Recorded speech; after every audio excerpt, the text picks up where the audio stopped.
Halo semuanya, kembali lagi bersama info.go, info seputar TKI Taiwan. Oke guys, masih bersama saya mengudara dari kawasan kota Kaohsiung, Taiwan. Oke, di edisi kali ini saya akan menjawab pertanyaan dari sahabat info.go yang bertanya mengenai pilihan guys. Jadi sepertinya sahabat info.go ini sedang mengikuti proses di PT ya, proses di PT di Indonesia untuk bekerja ke Taiwan. Dan sahabat kita ini bertanya tentang pilihan job. Nah, apakah pilih job di pabrik besar atau pilih job di pabrik kecil atau pabrik home industry? Oke, nanti akan saya jawab. Nah, tapi buat teman-teman semuanya, seperti yang terlihat di video ini adalah kawasan industri guys, kawasan industri yang ada di distrik Daliu Dava Kaohsiung. Jadi di kawasan ini banyak banget pabrik-pabrik ya, pabrik besar ataupun pabrik kecil atau hanya seperti home industry. Terus teman-teman TKI itu banyak sekali yang bekerja di kawasan ini guys, baik itu di pabrik-pabrik besar ataupun di pabrik kecil. Nah, nanti juga akan terlihat pabrik besar yaitu pabrik Ihong, itu termasuk pabrik yang sangat besar guys di kawasan ini. Oke, untuk menjawab pertanyaan dari sahabat info.go yang bertanya mengenai pilih job pabrik besar atau pabrik home industry, saya akan jabarkan sebagai berikut guys.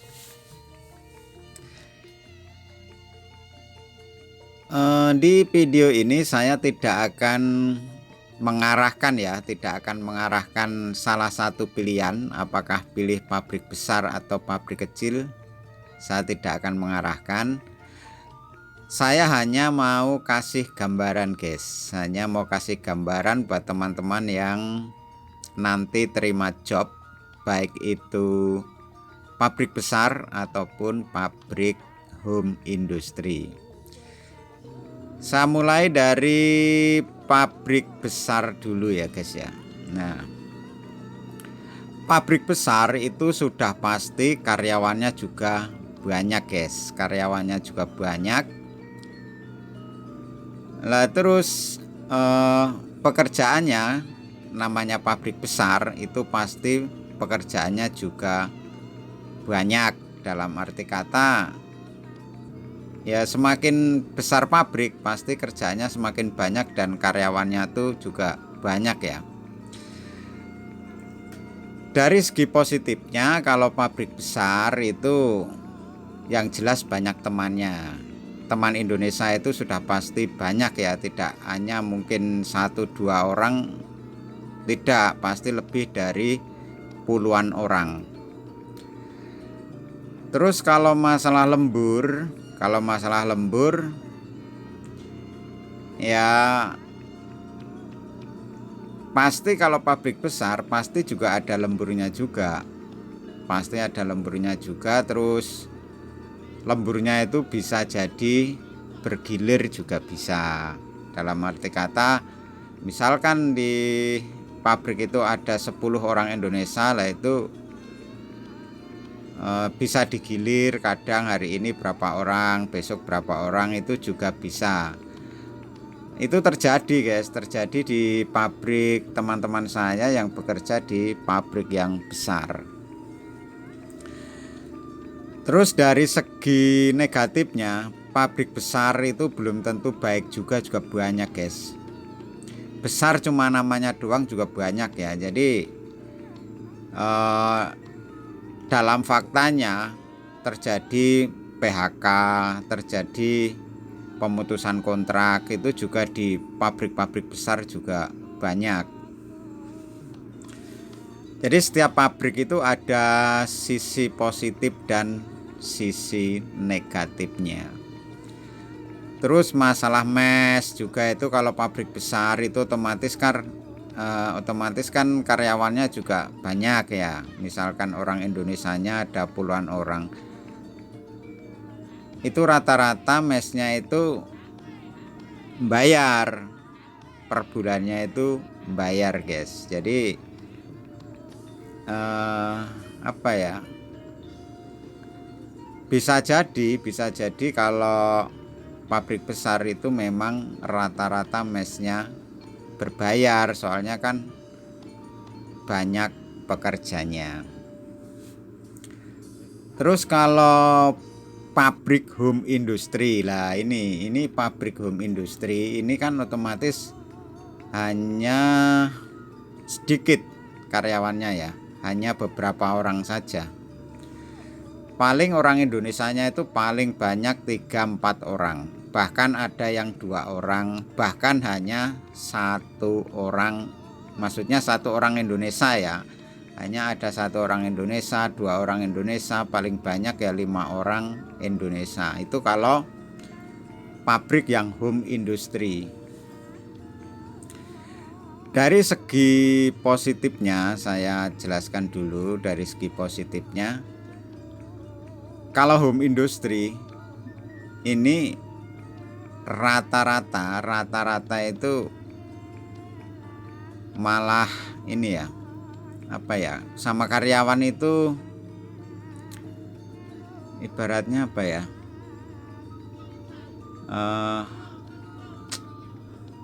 dirawat sama karyawan itu.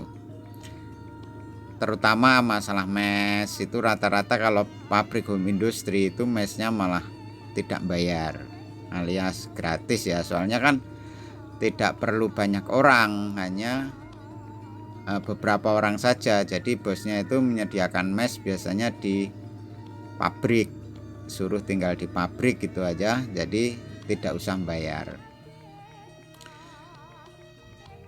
Terus kalau sisi negatifnya kalau pabrik home industry begitulah, itu kalau tidak ada kerjaan itu biasanya juga jarang lembur. Terus disuruh kerja yang aneh-aneh, maksudnya begini, misalkan jobnya itu di pabrik peleburan, nah terus nggak ada order, nggak ada job pabriknya, nggak ada pesanan, akhirnya disuruh kerja serabutan lah, seperti kayak apa ya,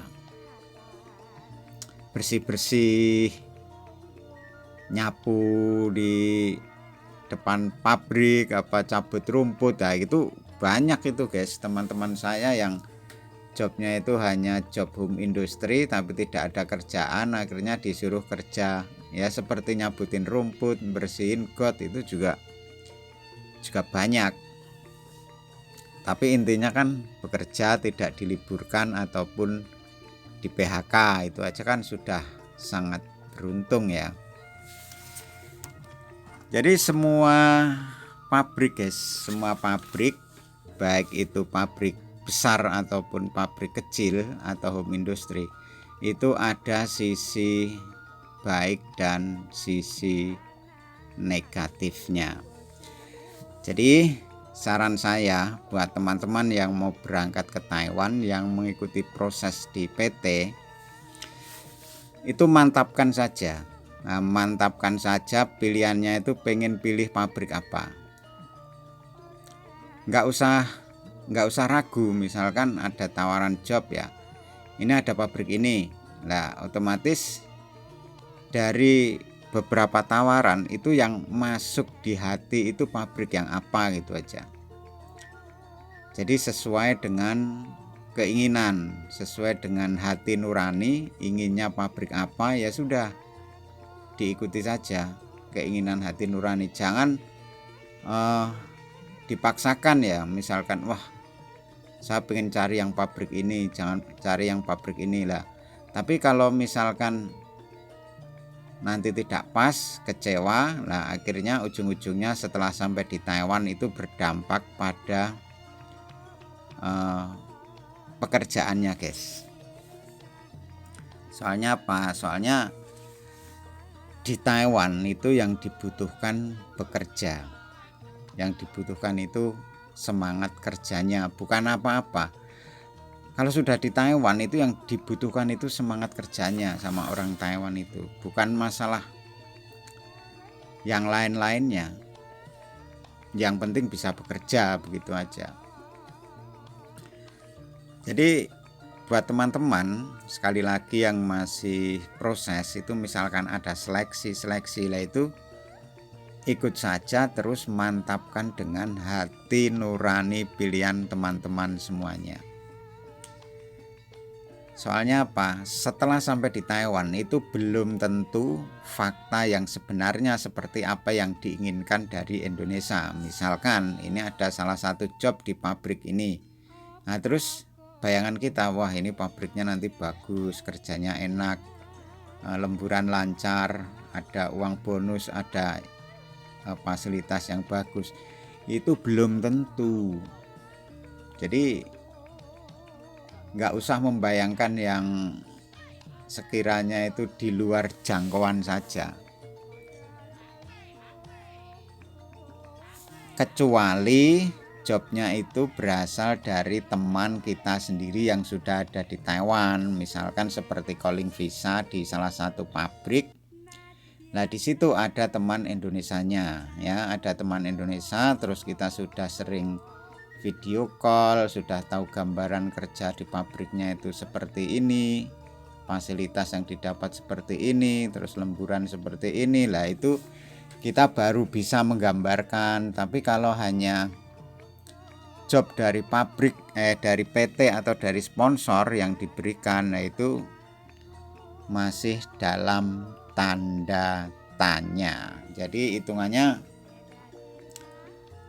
tetap semangat saja, pilih job sesuai dengan hati nurani dan kalau bisa itu sesuai dengan skillnya, guys.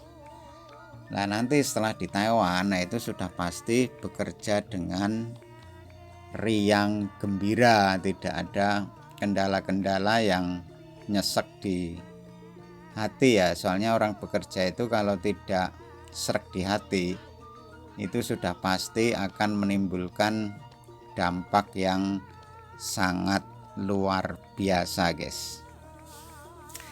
Oke, jadi buat teman-teman semuanya, itulah jawaban dari saya. Buat teman-teman yang ingin bekerja ke Taiwan sambil menunggu job, tetap semangat. Semoga jobnya segera turun dan berangkat ke Taiwan. Oke, sampai ketemu di video berikutnya. Bye-bye.